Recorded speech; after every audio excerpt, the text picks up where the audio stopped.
Sidebar. Before you start any presentation, the first thing you need to take care of is to make sure that you have your structure right. Okay? You anticipate who your audience is going to be. You anticipate their demographics. Okay? How many people do we have here who are students? Do we have any students here? Students? Okay, awesome.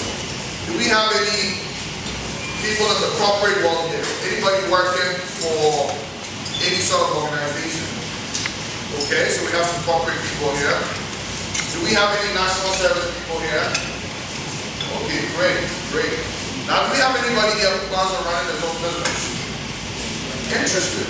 So we have a diverse crowd. Okay?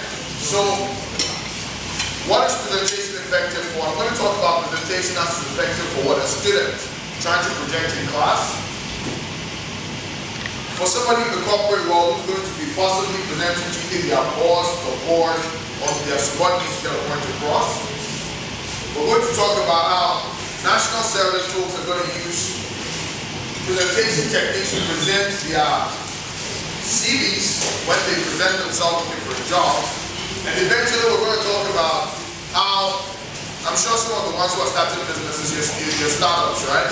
So how do you present debts to potential investors? Okay? Now, the techniques are pretty much the same. Why is my TV off? Thank you. The techniques are pretty much the same. Sidebar. First and foremost, you need to take care of what's your structure. Always when you're communicating, what did we say last week? You should always have an introduction, a body, and a conclusion. Even if it's a PPT, any type of presentation. The introduction is supposed to be what? What are the 3 A's? Analyze the audience.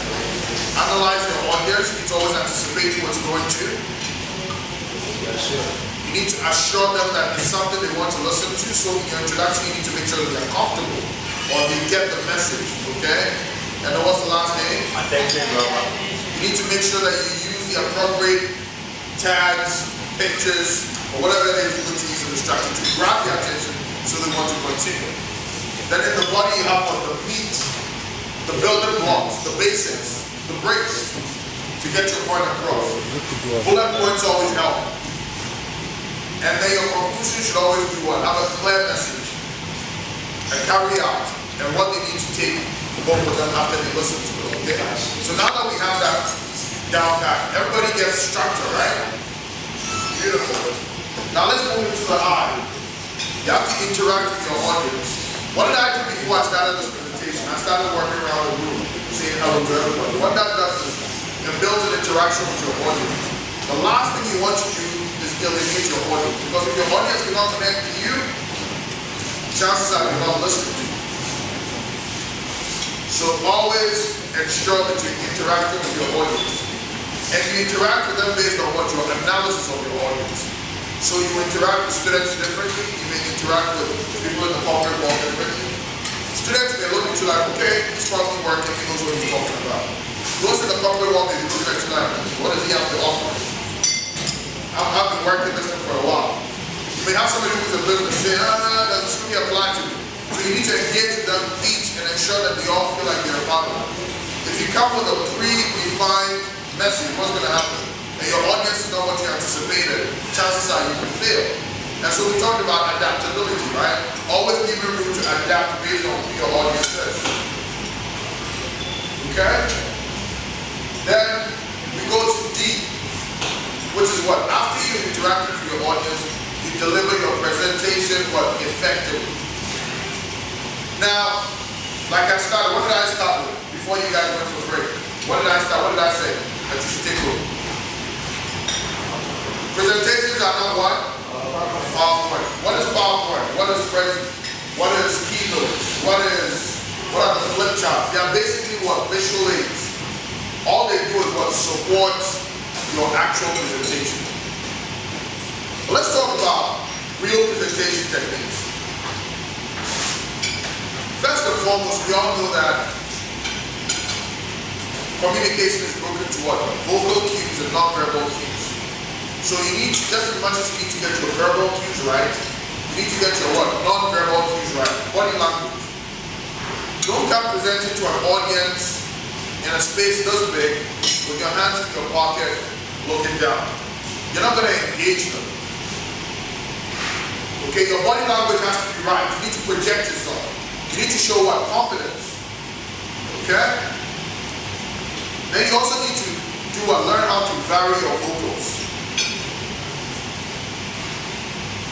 Came over here, reference law kicked in, I found out I don't have a mic. I have to learn to project my voice. If I didn't project my voice, the camera over there can't capture it. My man cell over there probably can't hear me. But maybe because I'm strong enough, even though he's enjoying his meal, he can still hear me. Ain't that right? Okay. So you need to learn to vary your vocals. When you want to stress certain things, you need to learn to enunciate. It's very important in your presentation. A lot of people sound monotone. That's the reason why most of the presentations you hear out there, people do what? Start to fall asleep while they're listening. They need to enunciate, okay? Then you need to do what? Always make sure that you make credible references. The reason why I decided to start with a few presentations and not PowerPoint, I'd like to make a reference to somebody from TEDx, Simon Sinek. This guy has over 12 million views from his TEDx presentation he did. And for those of you who don't know what TEDx is, it's an international conference where people share ideas. TED is technical, entertainment, design. So it's a place where technology, entertainment, design, sorry. It's a place where people share ideas. And this person actually did not use any visual aids to present and still has so many views. So that should tell you that being the best presentation does not necessarily mean that you need to use PowerPoint or visual aids. But if you decide to do it, you should what? Reinforce your message. Steve Jobs used to do a very good job with keynotes, which is an Apple product, with the way he used it. First of all, he synced his device with the actual operator so that he always knew what was coming next and so that his presentations were flawless. So if you want to use those, learn to engage with those tools. They help. Okay? Now, another thing you need to learn when it comes to engaging your audience and delivering effective presentations is always remember to be different. So, make sure that you engage effectively. One thing to learn to do is be different. Now, what are some of the techniques to be different? What do people usually do when they introduce to come and present something? Sarah, if I introduce you here to come out and do a presentation, what's the first thing you do?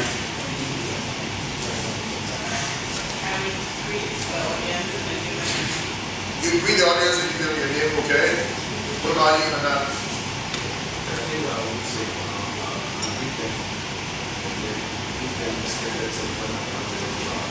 Okay.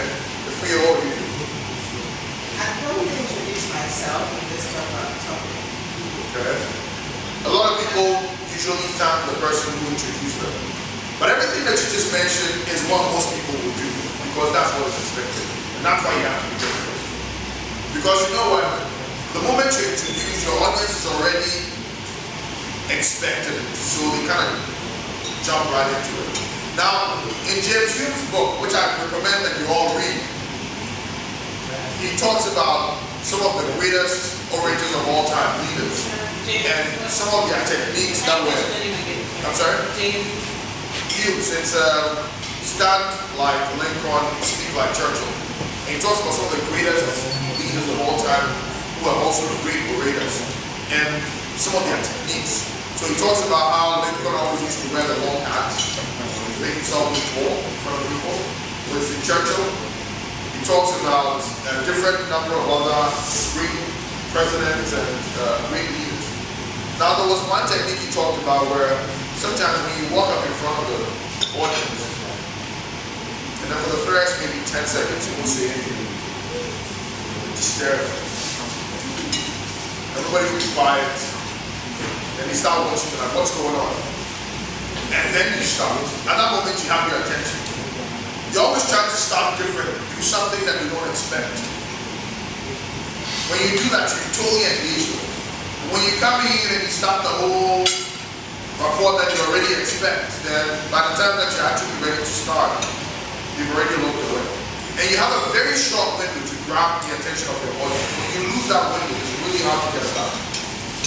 So right there at the moment on ground zero, you need to interact with the audience to see where your mind is at. Okay? Sometimes you also need to do what?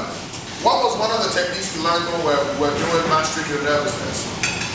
What did he say? Never look above the crowd. A lot of people say, hey, if you're nervous, look above. He said, never do that. Why? Because you want to catch their faces.